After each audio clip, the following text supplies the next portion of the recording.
going to start by working through the bottom of the nape on the right hand side corner by creating the graduation. He's going to start off by working diagonal backward sections. The degree of the section is determined by how much weight you want to keep or remove internally. So if you want to create a softer and higher weight line, then choose a more vertical diagonal section. If you want to create something that's heavier on the weight line where the external weight sits, then choose something more on the horizontal axes of the section. The technique will be graduation, and the horizontal shape will be very round and fluid. Now for the actual technique itself, we want to focus on our finger angle and also our body position, making sure that we are replicating that angle throughout the whole side. When we're creating the graduation, we want to comb every new section into the previous section after the original guide. This will allow us to create a fluid graduation.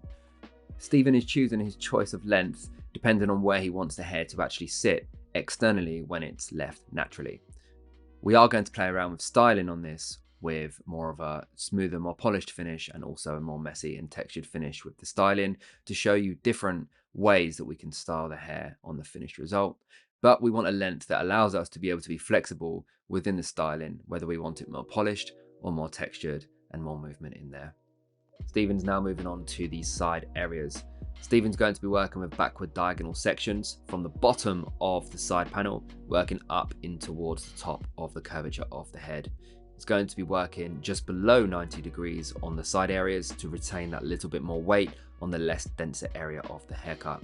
He's going to take a little bit of the back area, which lines up perfectly to where he's taking the side panel, and he's going to be then working with a reference from the back as a guide for the side panel. The cutting line will be parallel with the section, meaning it's the same angle as the section that you've created, and he's going to be working with elevation because he wants to create a slightly softer outline immediately. This will be easier to clean and cut after the blow dry when we're refining the haircut.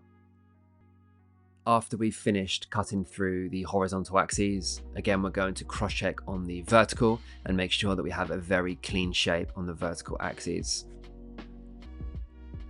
Moving in towards the fringe area, Stephen's now going to work with diagonal sections and he's going to be cutting a straight line.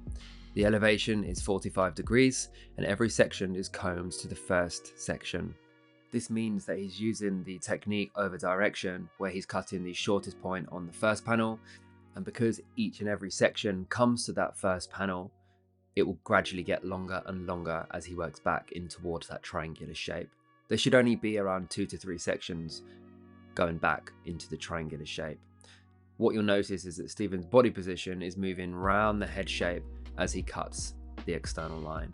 This is because he wants to create something that is very perpendicular to the head shape.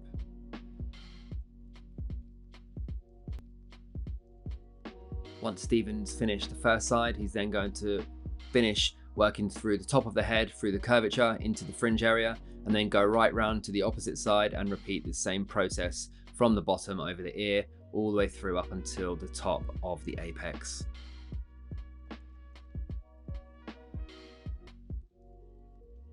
As we come in towards the jawline area, Stephen's going to start carving out the perimeter from the back area behind the jaw, underneath the ear, and he's going to then carve out that nice rounded line in towards the cheekbone area. So again, Stephen's working with the cheekbone structures of the haircut and the natural curvatures of the neck and the jawline.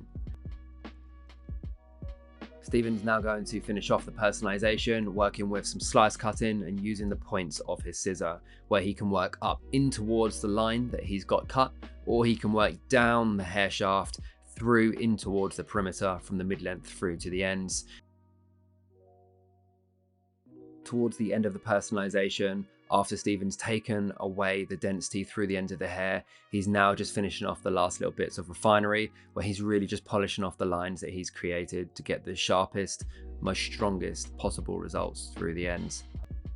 As we can see with the final look, we have this really beautiful, classic, polished and smoothed out shape, which has that really nice bit of personalized styling, where we've created this with graduation, building up on the external, and then really carving out our external perimeter afterwards.